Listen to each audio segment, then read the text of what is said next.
السلام علیکم ورحمۃ اللہ وبرکاتہ نحمدہ ونصلی علی رسولہ الکریم اما بعد فاعوذ باللہ من الشیطان الرجیم بسم اللہ الرحمن الرحیم رب اشرح لی صدری ویسر لی امری واحلل عقدۃ من لسانی یفقہوا قولی اللہم فقہنا فی الدین اللہم اہدنا وسددنا۔ آج ہم انشاءاللہ پڑھیں گے سورہ البقرہ آیت نمبر 16 سے۔ اب چونکہ سپیڈ تھوڑی زیادہ ہو گئی ہے، اللہ سبحانہ و تعالیٰ آپ کو اور مجھے بہترین طریقے سے اس علم کو لینے والا بنائیں۔ آیت نمبر 16، اولئک الذین اشتروا الضلالۃ بالہدی، اولئک یہی وہ لوگ ہیں، الذین وہ لوگ جو اشترا جنہوں نے خرید لیا، الضلالۃ گمراہی کو، بالہدی ہدایت کے بدلے، فما ربحت تو فائدہ مند نہ ہوئی، تجارتہم ان کی تجارت، وما کانوا مہتدین اور نہ تھے وہ ہدایت پانے والے۔ اللہ سبحانہ و تعالیٰ نے اس آیت میں ہمیں بتایا کہ یہ وہ لوگ ہیں جو منافق ہیں۔ وہ کون؟ جنہوں نے خرید لیا گمراہی کو ہدایت کے بدلے۔ اس کا مطلب ان کے پاس ہدایت تھی۔ اب نوٹ کریے گا یہ بات، ان کے پاس تھی ہدایت، ان کے دل میں ہدایت تھی، انہوں نے اس ہدایت سے فائدہ نہیں اٹھایا۔ انہوں نے کیا کیا؟ انہوں نے تجارت کر لی اور اس تجارت میں انہوں نے ہدایت دے دی اور گمراہی لے لی۔ اب اللہ کہہ رہا ہے کہ یہ تجارت جو انہوں نے کی، یہ ان کے لیے نفع مند نہ ہوئی، انہیں اس نے کوئی فائدہ نہ دیا۔ انہوں نے دنیا کو مقدم رکھا، آخرت کو پیچھے چھوڑ دیا، انہیں اس نے کوئی فائدہ نہ دیا۔ وما کانوا مہتدین اور وہ تھے ہی نہیں ہدایت پانے والے۔ اگر وہ ہدایت پانے والے ہوتے تو وہ اپنے آپ کو بچاتے اس آگ سے جس کا ایندھن انسان اور پتھر ہیں۔ انہوں نے کیا کیا؟ انہوں نے سن کے بھی انسنا کیا، تو اللہ ان کے لیے پھر ایک تمثیل دے رہے ہیں قرآن پاک میں۔ یہاں نوٹ کریے گا اپنے نوٹس میں کہ قرآن پاک میں آپ کو بہت سی تماثیل ملیں گی۔ تماثیل کا مطلب ہوتا ہے کہ آپ کو ایک ایسی مثال سے بات سمجھانے کی کوشش کرنا، آپ کے سامنے ایک ایسا نقشہ کھینچنا کہ آپ اس تصویر میں کھو جائیں اور اس تصویر میں رہتے ہوئے آپ حقیقت کو سمجھنے کی کوشش کریں۔ اللہ کہہ رہے ہیں مثلہم ان کی مثال کمثل الذی اس شخص کی طرح ہے، استوقد نارا جس نے آگ جلائی۔ اب پوری تمثیل سن لیں پھر میں آپ کو سمجھاتی ہوں۔ اللہ نے کہا ان کی مثال ایک ایسے شخص کی ہے جس نے آگ جلائی، فلما اضاءت ما حولہ پھر جب اس نے روشن کر دیا اس کا ماحول، ذہب اللہ بنورہم تو اللہ لے گیا ان کا نور، وترکہم اور ان کو چھوڑ دیا، فی ظلمات اندھیروں میں، لا یبصرون کہ وہ نہیں دیکھتے۔ اب عرب میں قرآن نازل ہو رہا ہے، عرب ہے صحرا۔ اب آپ امیجن کریں کہ صحرا میں ایک بندہ کھڑا، کوئی راستہ نہیں پتہ، رات ہے، اندھیرا ہے، نہ راستوں کا پتہ، نہ منزل کا کوئی نشان، نہ کوئی روشنی، نہ کچھ۔ ایسے میں کیا ہوا کہ ایک شخص نے آگ جلائی۔ اب آگ جلانے والا کون؟ وہ نبی جسے اللہ نے ہدایت کے ساتھ بھیجا، نور کے ساتھ بھیجا، اس روشنی کے ساتھ جس نے انسانیت کو تاریکی سے نکالنا۔ اب جب اس شخص نے آگ روشن کی تو ارد گرد روشنی ہو گئی، دور سے صحرا میں روشنی نظر آنا شروع ہو جاتی ہے۔ آگے آپ پڑھیں گے موسیٰ علیہ السلام کے قصے میں کہ وہ اپنی بیوی کو کہتے ہیں کہ مجھے دور سے روشنی نظر آ رہی ہے تو میں ذرا جا کے دیکھتا ہوں کوئی ہے تو نہیں۔ تو روشنی میں انسان چلنے کی کوشش کرتا ہے، ٹھیک۔ فلما اضاءت ما حولہ جب اس نے روشن کر دیا اس کے ارد گرد کو، ذہب اللہ بنورہم تو اللہ ان کا نور لے گیا۔ یہ کون ہے؟ یہ وہ منافقین جو کٹر منافق، جن کے دلوں میں منافقت اتنی بھر گئی کہ انہیں روشنی ہوتے ہوئے بھی روشنی نظر نہیں آ رہی، وہ اس روشنی کو دیکھتے ہوئے روشنی کی طرف نہیں آ رہے، نظر آ رہی ہے، سامنے ہے روشنی نظر آ رہی ہے لیکن وہ اس روشنی کو لینا ہی نہیں چاہتے۔ تو اللہ نے کیا کیا؟ اللہ نے بھی پھر ان کے نور کو زائل کر دیا، اللہ نے پھر اس نور کو ان کے سامنے سے بجھا دیا، اور کیا کیا؟ ان کو اندھیروں میں چھوڑ دیا۔ پہلے ایک اندھیرا تھا، اب اللہ نے اندھیروں میں چھوڑ دیا، لا یبصرون وہ نہیں دیکھ رہے۔ اب روشنی ہے، حق ہے، لیکن چونکہ ان میں حق کو قبول کرنے کی صلاحیت نہیں، تو اب اس صلاحیت کے نہ ہونے کی وجہ سے انہیں حق نظر نہیں آ رہا۔ اللہ کہہ رہا ہے سمن بہرے ہیں، بکمن گونگے ہیں، عمیٌ اندھے ہیں، فہم لا یرجعون بس وہ نہیں پلٹیں گے۔ اس آیت پہ غور کریں گے اور بات کریں گے۔ اللہ کہہ رہا ہے سمن بہرے ہیں، روشنی نظر نہیں آ رہی لیکن کانوں سے سنائی تو دے سکتا ہے نا۔ آپ کسی اندھیرے کمرے میں ہیں، آپ کسی اندھیرے راستے پہ ہیں، آپ آواز دے کے پوچھتے ہیں نا ہیلو، ہے کوئی؟ یہاں کوئی ہے؟ ہے کوئی اس گھر میں؟ روشنی نہیں ہے، اندھیرا ہے، ہر طرف اندھیرا ہے۔ آپ آواز لگا کے پوچھتے ہیں ہے کوئی؟ تو اللہ کہہ رہا ہے یہ بہرے ہیں، انہیں آواز ہی نہیں آ رہی، انہیں ارد گرد کے ماحول سے پتہ نہیں چل رہا کہ ہدایت کے راستے پہ کچھ جا رہا ہے۔ بکمون، گونگے بھی ہو گئے، انہیں کسی دوسرے کی آواز بھی سنائی نہیں دے رہی، نہ اپنی آ رہی ہے، نہ خود بول سکتے ہیں، بول بھی نہیں رہے اور سن بھی نہیں رہے۔ امیون، اندھے ہیں، ان کو نظر بھی نہیں آ رہا۔ فہم لا یرجون، پھر وہ نہیں پلٹیں گے۔ یہ جو لفظ ہے نا یرجون، رجا، پلٹنا، یعنی کہ پہلے ان کے پاس یہ سب کچھ تھا لیکن یہ وہاں سے چلے گئے، اب یہ نہیں پلٹ سکتے۔ اسی لیے تو اللہ تعالیٰ قرآن پاک میں کہتے ہیں وَجَعَلَ لَكُمُ السَّمْعَ وَالْأَبْصَارَ وَالْأَفْئِدَةَ، کیا میں نے تمہارے لیے سماعت اور جو ہے بصارت اور دل نہیں بنائے؟ اللہ کہہ رہا ہے یہاں پر ان کو نہ نظر آ رہا ہے، نہ وہ بول کے ہدایت لے سکتے ہیں، نہ وہ سن کے ہدایت لے سکتے ہیں، اور نہ وہ دیکھ کے لے سکتے ہیں۔ انہیں یہ نور ہدایت نظر ہی نہیں آ رہا۔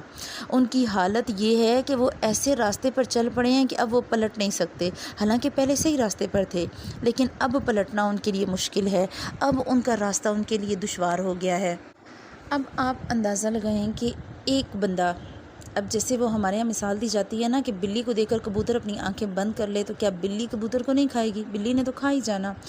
یہی حال ہے ان منافقین کا کہ جنہیں ہدایت نظر آ گئی لیکن وہ اسلام کو ایکسیپٹ نہیں کر رہے، وہ اس روشنی پہ چلنا ہی نہیں چاہ رہے، وہ اللہ کے دین کو اور اللہ کے نبی صلی اللہ علیہ وسلم کی رسالت کو تسلیم ہی نہیں کر رہے۔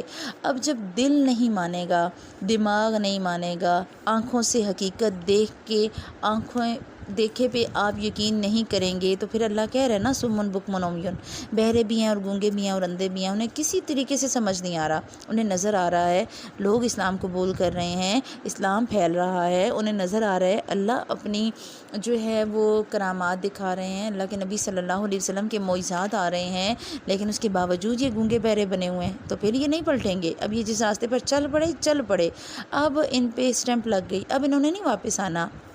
یا اب اللہ دوسرے طریقے کے منافقین کی مثال بیان کر رہا ہے۔ ایک منافق وہ جو کٹر منافق، اب دوسرے منافق وہ جو ڈاما ڈول منافق ہیں۔ اب پہلے مثال پڑھ لیں پھر اس پہ بات کرتے ہیں۔ او کصیب، یا ان کی مثال کصیب من السماء، ایسے کہ جیسے بارش ہو رہی ہے آسمان سے، فیہ ظلمات، اس میں اندھیرے ہیں، ورعد، اور کڑک ہے، گرج ہے، وبرق، اور بجلی ہے۔ کیا کرتے ہیں؟ یجعلون اصابعہم، وہ ڈال لیتے ہیں اپنی انگلیاں، فی آذانہم، اپنے کانوں میں، کیوں؟ من الصواعق، کڑاکوں کی وجہ سے، حذر الموت، موت کے ڈر سے، واللہ محیط بالکافرین، اور اللہ احاطہ کیے ہوئے ہے کافروں کا۔ یکاد البرق، قریب ہے کہ یہ بجلی، یخطف، اچک لے، چھین لے، کیا چھینے؟ ابصارہم، ان کی آنکھوں کو، کیوں؟ کلما اضاء لہم مشوا فیہ، جب کبھی وہ اسے روشن کرتی ہے ان کے لیے وہ اس میں چل پڑتے ہیں، واذا اظلم، اور جب اندھیرا ہوتا ہے، علیہم، ان پر، قاموا، پھر وہ کھڑے ہو جاتے ہیں۔ ولو شاء اللہ، اور اگر اللہ تعالیٰ چاہتا، لذہب، البتہ لے جاتا، بسمعہم، ان کی سماعت کو، وابصارہم، اور ان کی بصارت کو، ان اللہ علی کل شیء قدیر، بے شک اللہ تعالیٰ تو ہر چیز پر قادر ہے۔ اب یہ جو آیت ہے یہ ہے کم درجے کے منافق کے بارے میں، ٹھیک ہے؟ کیا ہو رہا ہے؟ آسمان سے تابڑ توڑ وحی آ رہی ہے، اللہ کہہ رہا ہے آسمان سے بارش آ رہی ہے، او قصیب من السماء، آسمان سے بارش آ رہی ہے، ٹھیک؟ فیہ ظلمات ورعد وبرق، اس میں اندھیرے بھی ہیں اور کڑک بھی ہیں اور بجلیاں بھی ہیں۔ اللہ کے نبی صلی اللہ علیہ وسلم بدر کے لیے تیار کر رہے ہیں، بتایا جا رہا ہے تیاری کر لو، لڑائی ہوگی، تمہیں تھوڑا سا جو ہے وہ، چونکہ یہ 6 مہینے بعد، مدینہ میں آنے کے 6 مہینے بعد بدر آنے والا ہے، تو اللہ تعالیٰ بار بار تابڑ توڑ وحی بھیج رہے ہیں، اللہ تعالیٰ آیات نازل کر رہے ہیں جس میں انہیں ان کے ایمان کو مضبوط کرنا ہے، پرکھنا ہے۔ ام حسبتم ان تدخلوا الجنہ، تمہیں کیا لگتا ہے کہ تم ایسی جنت میں چلے جاؤ گے؟ ایک پہ ایک بجلی گرج رہی ہے، گر رہی ہے ان پہ کہ اچھا تیار ہو جاؤ جنگ کے لیے۔ اب ایمان والے اور منافقین کو جانچنے کا اور خالص کرنے کا وقت آ گیا ہے، اب اللہ تعالیٰ پرکھنے والا ہے ایمان کو اور ایمان کے لیول کو، تو تابڑ توڑ وحی کے ساتھ انہیں بتایا جا رہا ہے چلو تیاری کر لو، اب اپنی تلواریں تیز رکھو، ہر وقت تیار رہو، کچھ بھی ہو سکتا ہے۔ تو وہ کیا کرتے ہیں، یجعلون اصابعہم فی آذانہم، اپنے کانوں میں انگلیاں ڈال دیتے ہیں، من السواء کی، انہیں کڑاکوں کی وجہ سے، حذر الموت، موت کے ڈر کی وجہ سے۔ زندگی عزیز ہے، ٹھیک ہے، اور زندگی کی وجہ سے انہیں زندگی، چونکہ اب دیکھیں اس پوری آیت میں کانوں کا ذکر ہے، پچھلی آیت میں بھی کانوں کا ذکر ہے اور دل کا ذکر ہے، بار بار کانوں کے بارے میں بات ہو رہی ہے، دلوں کے بارے میں بات ہو رہی ہے۔ بات سننے کے لیے کان ضروری، اور بات کو سمجھنے کے لیے دل ضروری۔ اگر دل زندہ ہوگا تو کانوں سے سنی بات اس دل میں جذب ہوگی۔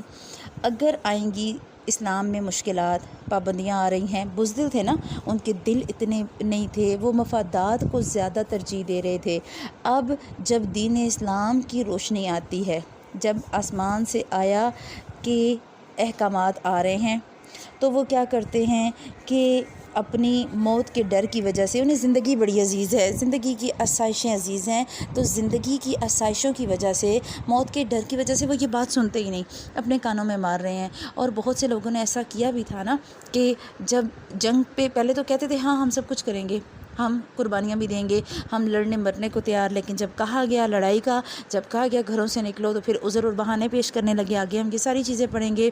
اللہ کہہ رہا ہے کہ انہیں اپنی موت کا ڈر ہے، وہ بزدل ہیں، مفاد پرست ہیں، اندرونی تعصب کا شکار ہیں، اپنی خواہشات کا شکار ہیں، اور یکاد البرق، قریب ہے کہ یہ بجلی، یخطف، اچک لے جائے، ابصارہم، ان کی آنکھوں کو، کلما اضاء لہم مشوا فیہ، جب کبھی وہ اسے روشن کرتی ہے اس میں چلنے لگتے ہیں۔ اب جب اچانک لائٹ پڑتی ہے، کبھی امیجن کریے اپنے موبائل کے یا ویسے کیمرے کے فلیش کو، یہ تیز بجلی، ایک دم جب بجلی تیز پڑتی ہے تو ہم ایک دم آنکھیں بند کرتے ہیں، ایسے ہی ہوتا ہے نا، اور جب ہماری آنکھیں اس لائٹ کو برداشت نہیں کر سکتی، ہم بند کر لیتے ہیں، ہم بہت تیز روشنی برداشت نہیں کر سکتے۔ اللہ کہہ رہے ہیں انہیں میں آزمائشوں میں ڈال رہا ہوں، انہیں میں بتا رہا ہوں کہ دیکھو کفر کی طرف لوٹنا نہیں ہے، نفاق کی طرف نہیں لوٹنا، جو تمہیں روشنی نظر آ رہی ہے ابھی بھی تم میں ایمان ہے، قریب ہے کہ یہ بجلی تمہیں بالکل ہی ضائع کر دے۔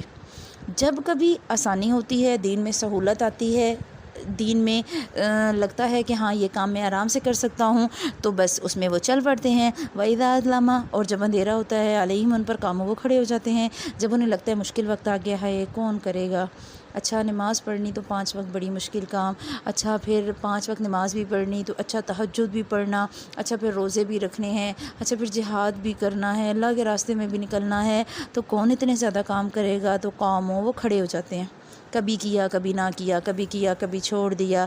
اللہ کہہ رہے ہیں وَلَوْ شَاءَ اللَّهُ لَذَهَبَ بِسَمْعِهِمْ وَأَبْصَارِهِمْ، اگر اللہ چاہے تو ان کی سماعت اور بصارت کو لے لے۔ ابھی اللہ کو پتہ ہے تھوڑی بہت خیر ہے ان میں، تھوڑے بہت عمل کی کمی ہے، کیا پتہ اللہ کرے تو انشاءاللہ یہ اپنے عمل کو سدھار لیں، کیا پتہ یہ ابھی ان میں تھوڑا بہت ایسا ہے کہ اگر ان کے کان سن رہے ہیں اور دل پر توجہ نہیں ہو رہی، تو ہو سکتا ہے کہ ایک وقت آئے کہ دل بھی جو ہے وہ اسلام سے سرشار ہو جائیں۔ تو اللہ نے تو کہہ دیا کہ اللہ انہیں گھیرنے والا ہے، اللہ نے انہیں ہر طرف سے احاطہ کیا ہوا ہے ان کا، اور اللہ سبحانہ و تعالیٰ نے انہیں ڈھیل دی ہوئی ہے۔ جب اسلام کو کامیابی ملتی ہے، اسلام کے پاس آ جاتے ہیں۔ جب تبوک ہوئی تھی تو کیا کیا انہوں نے، ٹھیک ہے، جب مشکل آئی تو کھڑے ہو گئے، اسلام کا مشکل میں ساتھ نہیں دیا۔ اللہ پھر بھی مہلت دے رہا ہے، کیوں اللہ کیوں مہلت دے رہا ہے؟ آپ نے کبھی یہ بات سوچی کہ ہمارے انڈیا پاکستان میں آپ دیکھ لیں، بنگلہ دیش میں دیکھ لیں، یا یورپین کنٹریز سے ہٹ کے جہاں اسلام کثرت سے مسلمان آباد ہیں، ان علاقوں میں ایسی ایسی خرابیاں ہیں، ایسے ایسے لوگ کام کرتے ہیں کہ مسلمان تو چھوڑ، انسانیت حیران کہ ایک انسان ایسا کام کیسے کر سکتا ہے، لیکن وہ کام سارے ہو رہے ہیں، اور اللہ تعالیٰ فوری نہیں پکڑا، اللہ انہیں ڈھیل دے رہا، دیکھو کیا کرتے ہیں۔ اور یہ تو جس زمانے کی بات ہو رہی ہے، یہ تو نبی پاک صلی اللہ علیہ وسلم کا زمانہ، اللہ کے نبی صلی اللہ علیہ وسلم کے ساتھ دشمنیاں نبھائی جا رہی تھیں، آپ صلی اللہ علیہ وسلم کی پیٹھ میں چھرے گھونپے جا رہے تھے، اور مسلمانوں کو بتایا گیا کہ اللہ ڈھیل دے رہا ہے۔ اللہ کا قانون ہے کہ اللہ انسان پر حجت بنائے بغیر اسے کبھی سزا نہیں دیتا۔ پیغمبر بھیجے، ہدایت بھیجی، ہدایت پہنچ گئی، راستے دیے، ایک تو تھے جنہوں نے کفر کر لیا، ایک تھے جو پکے منافق، یہ ایسے تھے جو ڈامہ ڈول تھے، جنہوں کا کبھی دل کرتا کام کرنے کو، کبھی نہیں، کبھی جہاں سہولت لگتی ہے مان لیتے ہیں، جہاں سہولت نہیں لگتی نہیں مانتے۔ جیسے آج کل ہمارا حال ہے کہ ہمیں جس کام میں آسانی لگتی ہے، دین کا جو عمل ہمیں آسان لگتا ہے ہم اس پہ چل لیتے ہیں، جس میں ہمیں لگتا ہے مشکل ہم کہتے ہیں چھوڑو اس پہ کون کرے گا، اتنا مشکل کام میں نہیں کر سکتی، ٹھیک ہے بھائی نمازیں پڑھتے ہیں نا، اتنی بھی میں پکی مومن نہیں ہوں اب کہ میں یہ بھی کروں تو میں یہ بھی کروں تو میں یہ بھی کروں۔ ہمارا مائنڈ سیٹ یہ ہے کہ ایک مسلمان وہ جو بس 5 ٹائم نمازیں پڑھے، اور جو 5 ٹائم نمازوں سے اوپر کچھ کر لے وہ تو پتہ نہیں کچھ ملا ہی بن گیا، یا وہ قاری بن گیا، یا حافظ ہی بن گیا، یا عالم ہی بن گیا۔ آپ اور میں اگر اپنے معاشرے کو دیکھیں، ہمارے ہاں بہت تلخ بات کرنے لگی ہوں کہ ہمارے ہاں عورتیں اور مرد قاری حضرات کے پاس یا عالم دین کے پاس یا کسی عالمہ کے پاس کیا پوچھنے جاتے ہیں؟ بتائیں ذرا، میں پریگننٹ ہوں، میں کون سی صورت پڑھوں کہ بچہ گورا پیدا ہو؟ اچھا ڈیلیوری کے وقت کون سی صورت پڑھیں؟ اچھا مرنے کے وقت کون سی صورت پڑھیں؟ اچھا مر گئے ہیں اب کون سی پڑھیں؟ بس یہ 4-5 بیسک ٹاپک ہیں۔ میرے بچے کی نوکری لگنے والی ہے، بتائیں میں کون سی دعا پڑھوں، کون سی آیت کا ورد کروں؟ مجھے کوئی وظیفہ بتا دیں، میرے گھر میں لڑائیاں بہت ہوتی ہیں، مجھے وظیفہ بتا دیں، میری ساس بڑی سخت ہے۔ آپ اور میں یہ سمجھتے ہیں کہ ہمیں قرآن میں سے بس وہی چیزیں لینی جو ہماری ضرورت کی ہیں۔ بچہ چٹا گورا پیدا ہو گیا، بس اس کے بعد تو پڑھنا ہی کوئی نہیں۔ سورہ یوسف پڑھے ہوتے ہیں اور سورہ مریم پڑھے ہوتے ہیں کہ بچے اچھے پیدا ہوں، کبھی سورہ یوسف اور سورہ مریم کو ترجمے کے ساتھ پڑھیں کہ ماں میں کیسے اوصاف ہونے چاہیے، اور جو بچہ پیدا ہو اس بچے میں اوصاف کیسے ہونے چاہیے۔ بچے کی آپ نے چمڑی سفید نہیں لینی اللہ سے، آپ نے بچہ اخلاق اور کردار میں سفید چاہیے، اس سے ایسی اس کے کردار سے روشنی پھوٹے جو ارد گرد کے سارے اندھیروں کو روشن کر دے۔ ایسا چاہیے ہمیں بچہ، ایسی چاہیے ہمیں اولاد۔ اور ہم یہ سمجھتے ہیں کہ ہم وقتی وظائف لے لیں، لمبی لمبی تسبیحاں کر لیں اور بغیر بولے ہم جو ہے وہ اپنی تسبیحات مکمل کر لیں، اور عصر سے مغرب تک بولے بغیر یہ تسبیح پڑھنی ہے۔ گھر میں مہمان آیا اسے بات نہیں کرنی، جی تسبیح چل رہی ہے، بہت بڑا ورد چل رہا ہے، نہیں کوئی نہیں، آپ انتظار کریں یا کل آ جائیں۔ اور باقی قرآن کون پڑھے گا؟ باقی قرآن کون سیکھے گا؟ اگر آپ اور میں ہمت نہیں کریں گے، ہمارے بچے ہمارے گھر والے ہمت نہیں کریں گے تو کون؟ اور دوسری جو مین مسکنسیپشن ہے ہمارے ہاں وہ یہ کہ بچے کو ایک دفعہ ناظرہ پڑھا دو تو بس بات ختم۔ یہ سب سے بڑی مسکنسیپشن ہے آپ کے اور میرے معاشرے میں کہ بچے کا ناظرہ ضروری ہے۔ بچے کو آپ نے پورا قرآن ناظرے سے پڑھا دیا اور بچے کو سورہ فاتحہ کا بھی ترجمہ تفسیر نہیں آئی تو کوئی فائدہ نہیں۔ ہم نے قرآن پڑھنا ہے، ترجمے تفسیر کے ساتھ پڑھنا ہے، خود بھی پڑھنا ہے، اپنے بچوں کو بھی پڑھانا ہے۔ آپ دیکھیں ابھی تک ہم نے سورہ البقرہ کی آج آیت نمبر 20 مکمل کی ہے، اور آیت نمبر 20 تک آتے آتے پہلی 7 آیات سورہ فاتحہ اور 20 آیات سورہ البقرہ، مجھے آپ بتائیں پہلے دن سے لے کے آج کے دن تک 20 آیات پڑھنے تک کتنا فرق پڑا، کتنی سمجھ آئی چیزوں کی۔ جب ہم قرآن پاک کو ترجمے کے ساتھ پڑھتے ہیں، تفسیر کے ساتھ پڑھتے ہیں تو ہمیں زندگی کا مقصد سمجھ آنا شروع ہو جاتا ہے۔ تو اللہ ہمیں اس چیز کی توفیق عطا فرمائے کہ ہماری جو سماعتیں ہیں، بصارتیں ہیں، ہمارے جو دل ہیں وہ اللہ سبحانہ و تعالیٰ کے احکامات کے لیے اٹینٹیو ہوں، کیونکہ اللہ کہہ رہا ہے وَلَوْ شَاءَ اللَّهُ لَذَهَبَ بِسَمْعِهِمْ وَأَبْصَارِهِمْ، اگر اللہ چاہتا تو ان کی سماعت اور بصارت لے جاتا، آپ اور میں سن نہ سکیں۔ اللہ نے کہا نا وَجَعَلَ لَكُمُ السَّمْعَ وَالْأَبْصَارَ وَالْأَفْئِدَةَ، اللہ نے آپ کے اور میرے لیے سماعت بنائی، آنکھیں بنائیں، بصارتیں بنائیں، ہمارے دل بنائے تاکہ ہم کانوں سے سنیں، آنکھوں سے دیکھیں اور ہمارے دل اس ایمان کو جذب کریں۔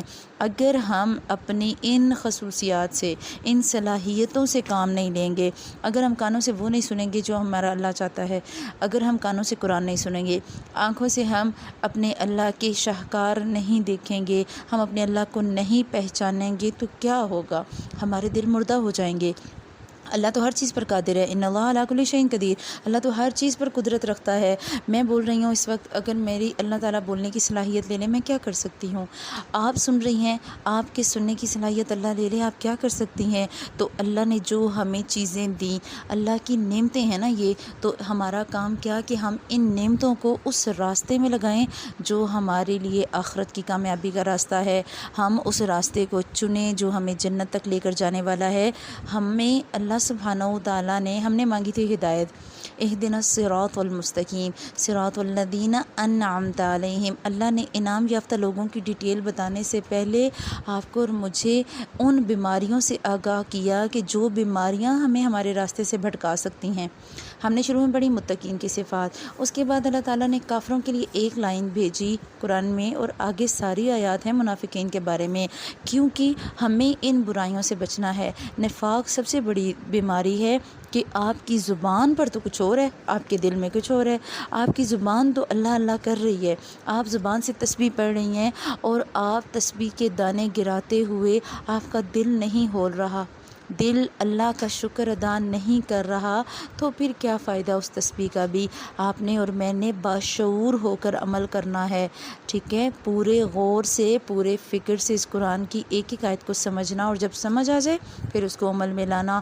تو آج کا آپ کا کام کیا، آپ نے اپنے اندر جو ہم نے کل کیا تھا کہ نفاق کی علامتیں ڈھونڈنی ہیں، تو نفاق کی علامتیں ڈھونڈنے کے ساتھ ساتھ آج کی جو آپ کی اسائنمنٹ ہے وہ یہ کہ آپ نے نوٹ کرنا ہے کہ دین کی ایسی کون سی باتیں ہیں جو آپ ایک کان سے سنتی ہیں اور دوسرے کان سے نکال دیتی ہیں، کون سے ایسے کام ہیں، کون سے ایسے دین کے احکامات ہیں جو آپ کو پتہ ہیں لیکن عمل میں کمی ہے، عمل اتنا نہیں ہو رہا۔